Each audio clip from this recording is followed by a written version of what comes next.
Emil Bói, komin í svart og hvítt. Hvað er að gerast?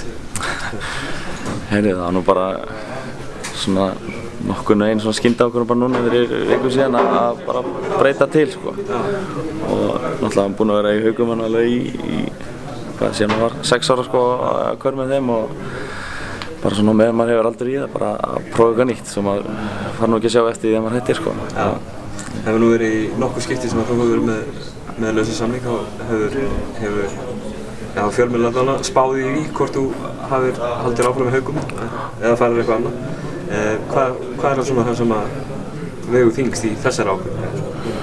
Sko, alltaf gríðarlega erfitt að fara frá Haugum sko og maður er ennþá bara stundi ég hugsa ennþá í dag sko bara hvað var maður að gera sko en sko það er alltaf bara nákvæmlega þetta að breyta til sko og bara prófa eitthvað nýtt og alltaf búinn að vera núna með sama þjálfara, búinn að vera með Ívar í hvað, ég veit ekki hversu mörg ár sko og þetta er svona orðið svolítið rútína sko, þetta er maður svona alltaf inn í því sama sko og þetta breytist jú alltaf einhverjir einu nýju leikmenn og kannski aðeins ný kerfi og svona sko, það var þetta alltaf svona sami kultúr og sama umhverfi og svona, þannig að það var svona aðalega bara að prófa að breyta til og gera eitthvað nýtt.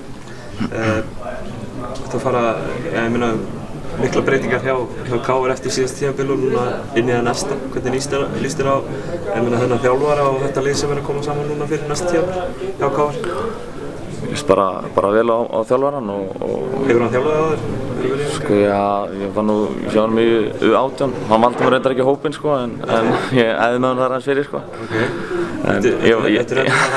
Ég mátti ekki að stjórn núna.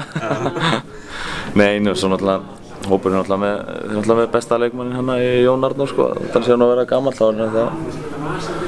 En þá kannski sá besti sko, þannig að ef hann er heill þá það er bara frábært að fá að spila með honum og læra á honum og bara, þetta er flottur hópur sko, það er þótt þeir hafi mist nokkar, það er samt fimmfaldir meistara sko, það er svona kannski líka ákveðin kúltúr hérna í KR sko sem að það var nú fálið sem að mátti kannski við því að missa leikmenn eins og þeir. Já, reyndar, þeir eru kannski ekkert breiðast hópunum sko en svo kannski koma núna einhverjir útlendingar, maður, ég veit ekki, ég er bara spenntur að prófa nýtt og sjá hvað gerist. Hvernig líst þér á möguleikana að taka hann sjötta? Já, bara það lítur að vera stefna sko, það er bara fínt, þeir eru búin að vinna núna 5 í röð þannig að ég sé ekki akkurat að ekki gera aftur sko. Gekki, gangið vel.